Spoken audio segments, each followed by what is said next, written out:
When I first heard about Dave being trapped in a maze... 1, 2, 3, 4! I built a labyrinth. Can you believe it? Dave is trapped in a cardboard maze in his living room and he can't get out. Welcome to Dave Made a Minute, the podcast where a whole bunch of us are exploring the film Dave Made a Maze 1 minute at a time. The twist. Many of the participants have never seen the film. Some don't even know what film they're sampling. They get their minutes and they tackle them as they see fit. Here's your host from the Groundhog Day Project and Michael Myers Minute, Robert Black. Minute 23, Harry tries to interview Annie. To tackle Minute 23, we have Tierney, Steele, Callaghan, and Mark Carlucci of Return to Oz Minute. You come home, there's a giant maze in your living room. You're like, what the? There's a giant maze in my living room. I've heard of people rearranging the furniture, but this is wackadoodle crazy. Give me a sense of that. This doesn't make any sense. The problem? It's a promise to myself. My solution's a problem. It's like a fucking cocktail party in here. If I get a few words from you before you go. Well, I guess we're back on minute 23 of something. Of something that I have 3 different names for in my notes. So we're the Return to Oz crew. Do I have to make a not in Kansas joke? Is it like a law? Well, yeah. Your silence speaks volumes. So welcome, people. I'm Tierney, Steele, Callaghan, and I co-hosted Return to Oz Minute with Mike Carlucci. We're back. Yep. Reunited. So we're here to talk about minute 23 of a movie that we know nothing about. We do know the title. It has slipped out through all the research and putting things together. So this is minute 23 of Dave Made a Maze. It starts with Annie sitting surrounded by Harry, the cameraman, the boom operator, and Gordon. She's being interrogated, and it ends with Gordon nervously cupping his chin in his hand as Harry is flipping out. Is that a fair description? Yeah, no, that's pretty much it. They're just trying to have a little conversation here. Maybe get into character? Because it's also a movie?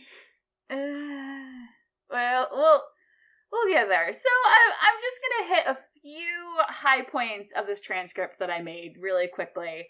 Harry literally starts with, Annie, start with your name and age. She does not. She says, my name is Annie and we're rescuing Dave from the maze. And then he says, okay, Annie, when did Dave become able to bring inanimate objects to life? And this seems like news to Annie. He points out that they were just attacked by giant origami birds. There is a small origami bird in the room. He's bugging the boom operator, who makes attempts to shoo him away. And then we get a little feminist analysis from Harry. Annie has my favorite line of the movie, because I've only seen 2 minutes of it, and it's my favorite line of those 2 minutes. And then Gordon says, let's just keep it about the maze. And there's a fight ensuing, basically.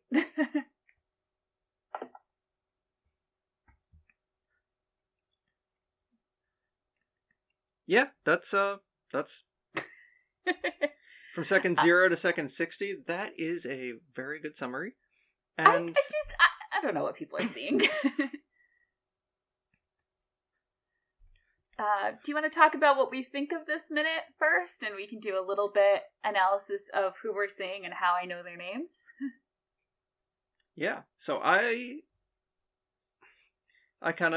stayed in the dark on this, and I've watched the minute twice, once to watch and once to record some thoughts. And both times I was ready. I was prepared for him to say, Annie, are you okay? I didn't know when the movie was made. It turns out it's 2017. I don't know anything more than that. But I kind of thought he was going to go with the Michael Jackson reference, I guess. You know, it I'm just gonna seemed date to be myself. hanging out there. I didn't think of Michael Jackson, but you're right. That is totally his song. Long live class of 2002. Yeah, You're thinking of the Superior Alien Ant Farms version?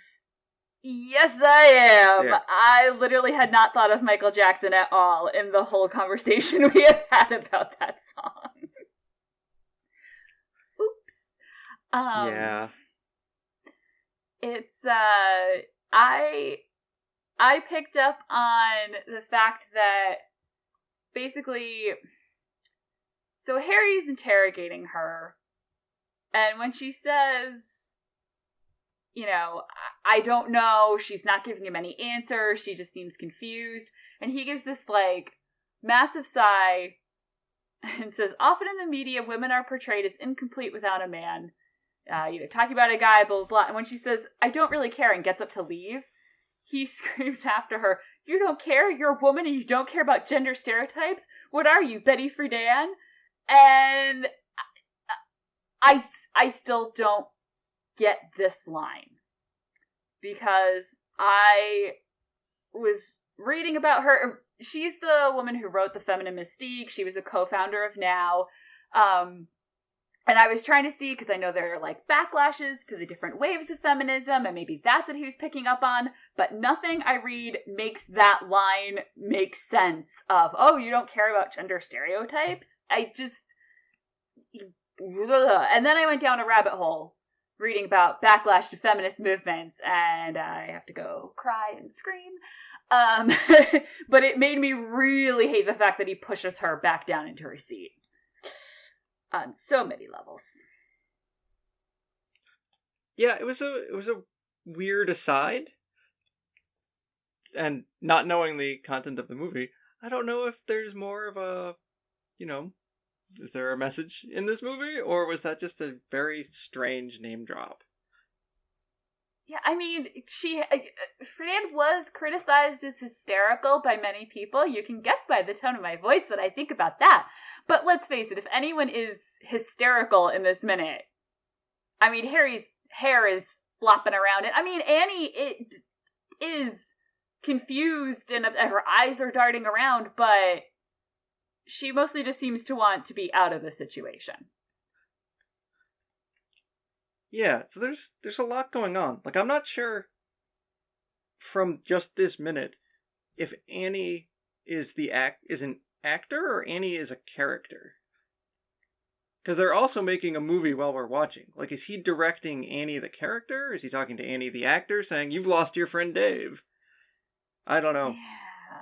Yeah. And he does end with, how would you feel if something happened? So I guess I could see that interpretation, but... I don't know. I'm thinking about gender politics, and it's making me real sad. Well, on a lighter note about gender politics, this year, 2018, it's the 25th anniversary of Jurassic Park. And of Feel course, better already. Yeah, Dr. Sattler and John Hammond have a quick debate about the battle of the sexes, and he says he's points to himself, and she's points to her. That he should really go on the dangerous mission with the hero of the movie, Robert Muldoon. So and it turned out okay. Dr. Sattler said we'll settle gender battles later, threw him a flashlight and said peace. She took off with Muldoon, and she came back alive. Which Dr. Sattler is my hero. She's the only one to leave the compound, because Mr. Arnold also left, and Dennis Nedry left, and all of them died. So, I think Dr. Sattler had a good point to make. Spoilers for Jurassic Park! Although, if you haven't seen Jurassic Park, no offense to Robert who put all this together, but stop this podcast and go watch Jurassic Park, because what are you doing? So, you mentioned the movie within a movie, and I'm kind of a little thrown off on that. I honestly thought that we were doing a podcast about a movie called Dave Made a Movie. But I was wrong. There is a Dave who apparently can bring inanimate objects to life, and who has apparently made a maze that Gordon is focused on.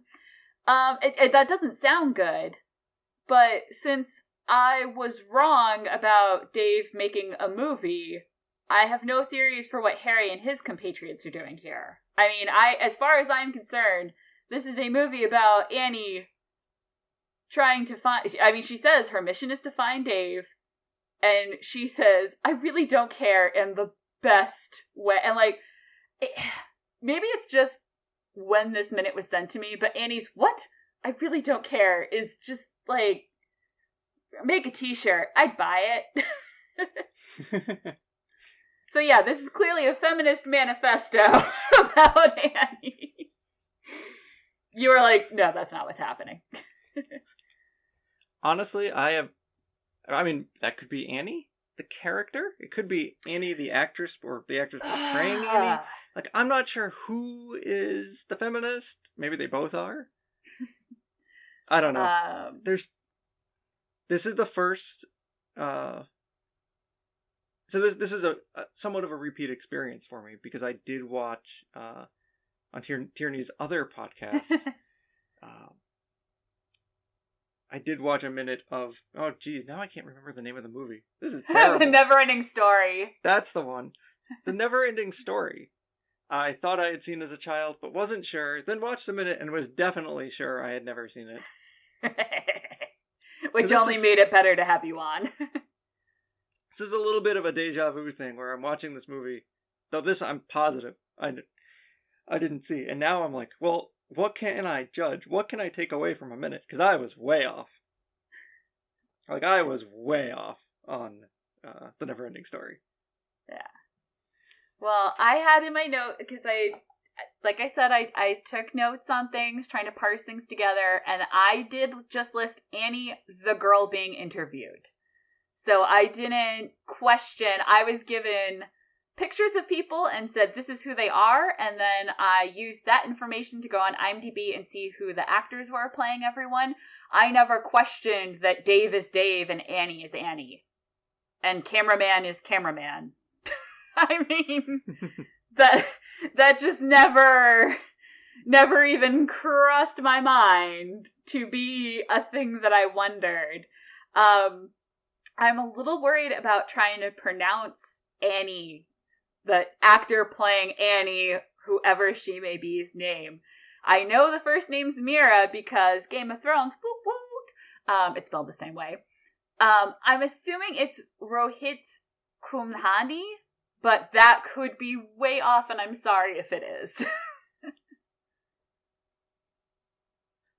I think that's a safe pronunciation. Yeah. I hadn't seen her in anything before. Well, actually, I might have seen her briefly, but I don't know. She was on an episode of the Mindy Project, but it was in season 4. I wasn't watching all of them, and I don't remember the one she's in. So, unfortunately, I don't have anything for that. I really enjoy that she doesn't give any personal information on IMDb, so it matches that Annie does not give her age, even though she's told to, and neither does Mira, apparently. Yeah, we're on a first-name basis now. And just on a personal, jumped out to me, she was in a short called Carpe Noctem, which is the proper way to say seize the night.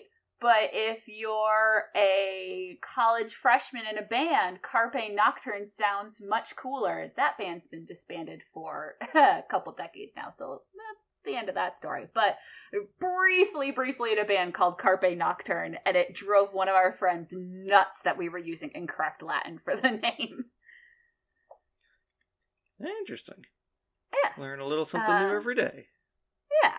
So, that was what I got. Wow, you went off on a totally different link than I did. Yeah, so, again, the only thing I had seen, or I hadn't seen her in, but had heard of in her credits, was the Mindy Project. I However, she was also in a College Humor original, just cited as College Humor Original. She was credited as the hot girl in 2010. So, Very pretty. College Humor, this is, take it for what you will. But College Humor also did an adventure trailer for the Dora the Explorer movie. Live action, starring Ariel Winter. It's a fake trailer. I mean, the trailer is real. The movie is fake. There is no full version, though I would watch it. And Dora wears a backpack. Annie wears a backpack. They're both looking for things. All right. I'll go with it. The other piece of the puzzle. Oh, go ahead. Yeah, clearly. I also have Harry the filmmaker ? I assume he's making a movie and that he is directing things, but actually we don't know that. That's just extrapolation. He is played by James. Oh, I just realized I've never said this name out loud. Urbaniak? It doesn't matter. He's been in tons of things. I don't care. It's Dr. Venture, people.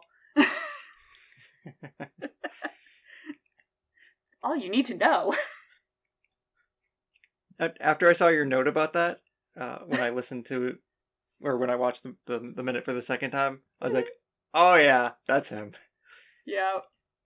I had that with Gordon, which we'll get to once I knew who he was. But yeah, I am all Team Venture over here.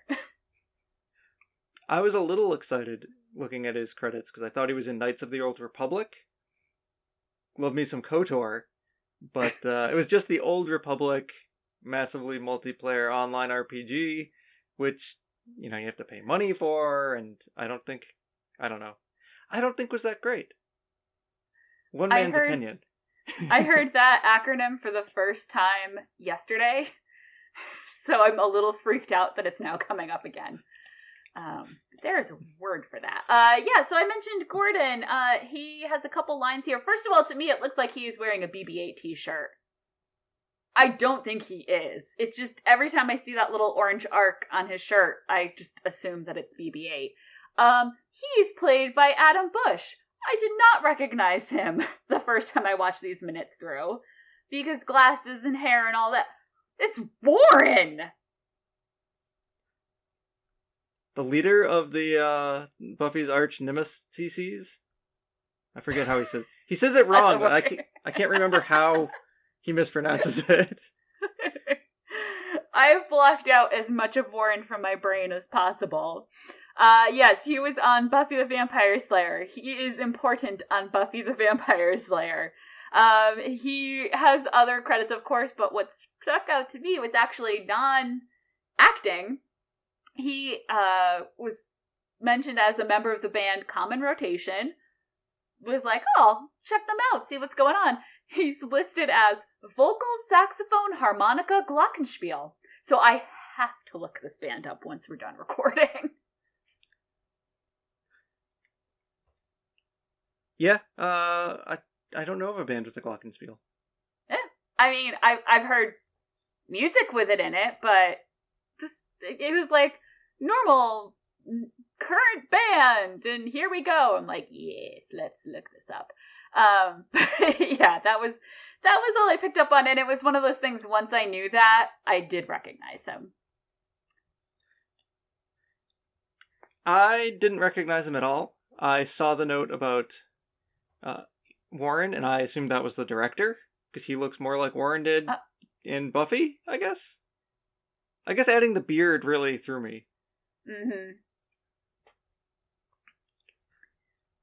But I just kind of did my thing here and went from Buffy, because he was also in Leon the Professional with Natalie Portman. Now it's important, because Natalie Portman was in The Phantom Menace with everyone's Star Wars Minute favorite Golden Tony, who's in Return of the Jedi with Harrison Ford, who's in Empire Strikes Back with Lando, who was in Batman with Danny DeVito, who's in Always Sunny in Philadelphia. Now, Adam here was born on July 6th. And what happened around July 6th in Philadelphia? The Declaration of Independence was signed. And who looked for the Declaration? Who stole it? Nicolas Cage. Boom. Yes. I'm so glad you said the boom.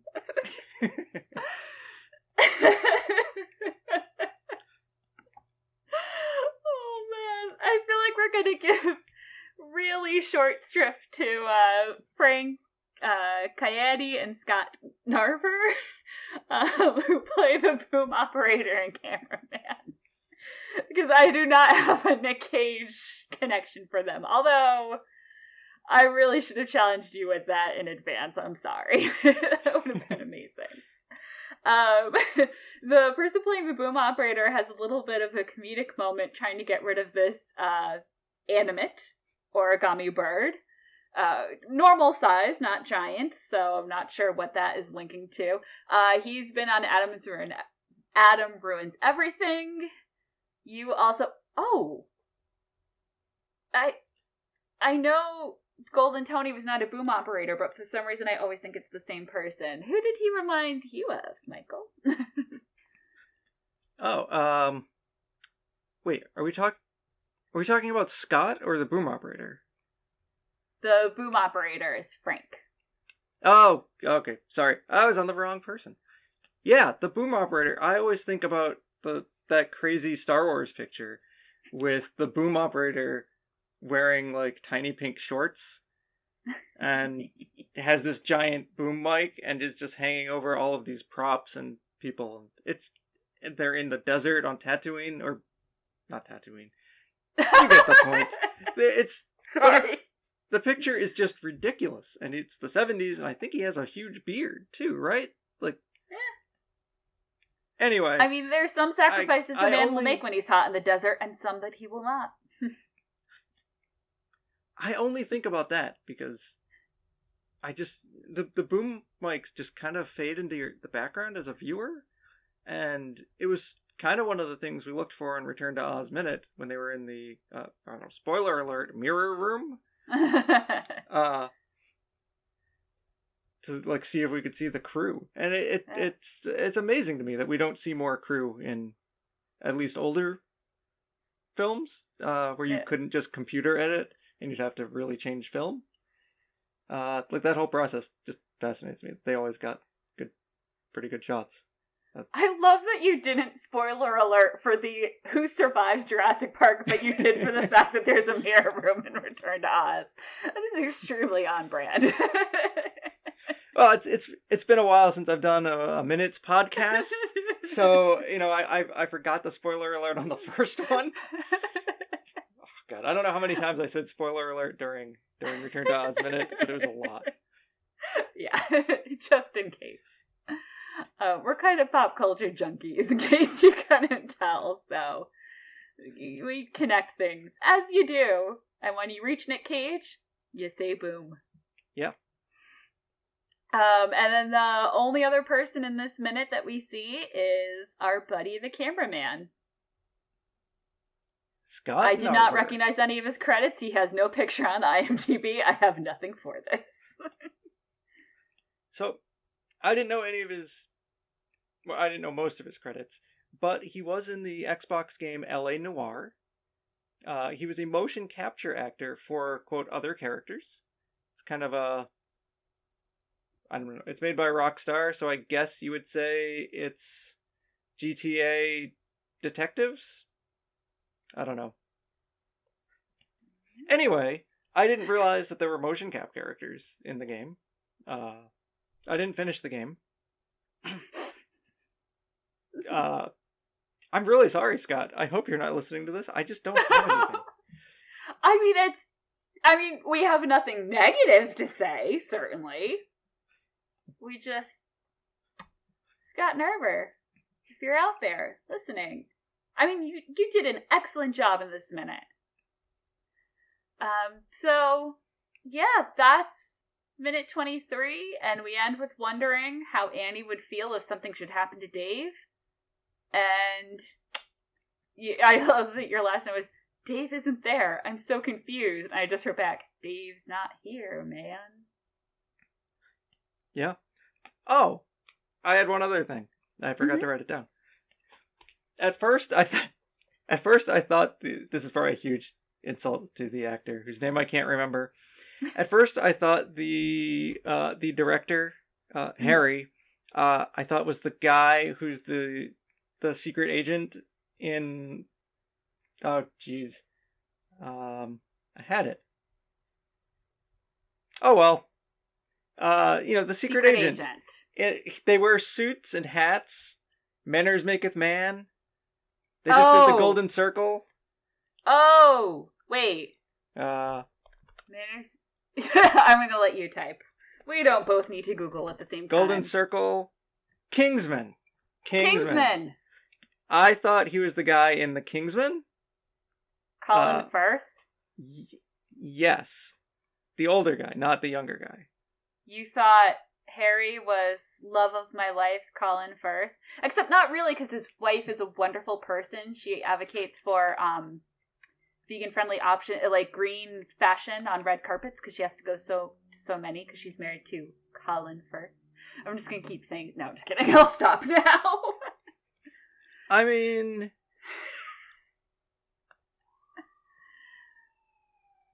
I don't know. Maybe in the show notes I'll put a link. Colin Firth's Wikipedia picture. Mm-hmm. He has similar hair, and they're both wearing big, thick glasses.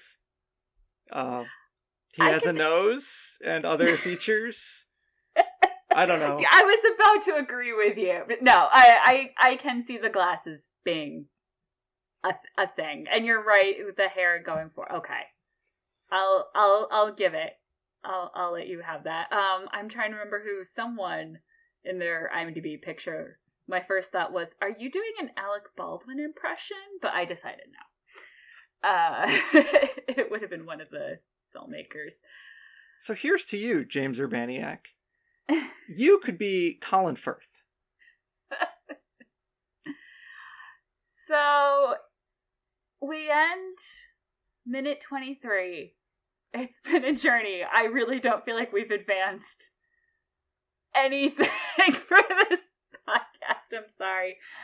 But we would be very remiss and abandoning our brand if we didn't point out that since Dave can bring objects to life, perhaps the powder of life has made its way into this film, which means we can do our closeout. I mean, think about it. Yeah. We don't know how he's bringing inanimate objects to life. This is exactly like Princess Mombi's powder.